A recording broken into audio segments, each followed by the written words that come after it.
এগুলো হচ্ছে western mushroom, তারপরে মিল্কি মাশরুম, তারপরে হচ্ছে কান মাশরুম, তারপরে ঋষি মাশরুম। এইগুলো আমরা বর্তমান চাষ করছি এবং এইগুলোর স্পোন বা বীজ তৈরি করছি, এবং তার সঙ্গে এই মাশরুমের চিপস প্রক্রিয়াজাত পণ্য এটা আমরা তৈরি করতেছি আমাদের নিজস্ব ইনোভেশন ও বাংলাদেশের প্রথম মাশরুমের চিপস আমরা তৈরি করছি।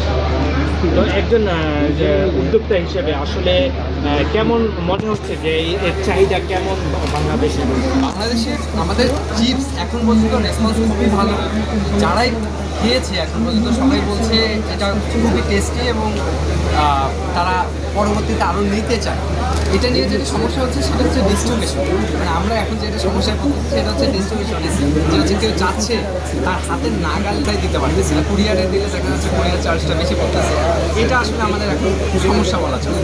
এটা যদি হাতের নাগালে আমরা করার চেষ্টা করতেছি, হয়তো 2 to 2 মনের মধ্যে আমাদের এটাও হয়ে যাবে, তখন সবাই ইজিলি নিয়ে খেতে পারবে। চিপস বাদে আসলে কোন কোন কাজে মাশরুমটা ব্যবহার করছে? আচ্ছা, যদি আপনি বলেন যে মাশরুম কীভাবে খাওয়া যায় বা কী কী প্রসেসে আপনি নিয়ে খেতে পারবেন, মাশরুম হচ্ছে আলুর মতো।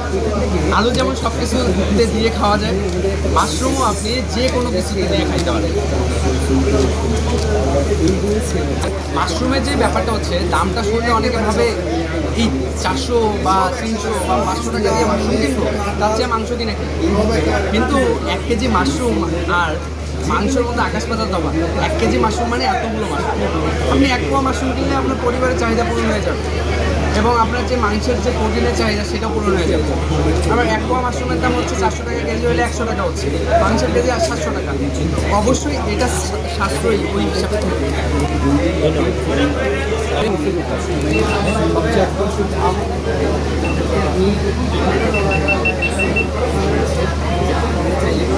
মাশরুম মেলা।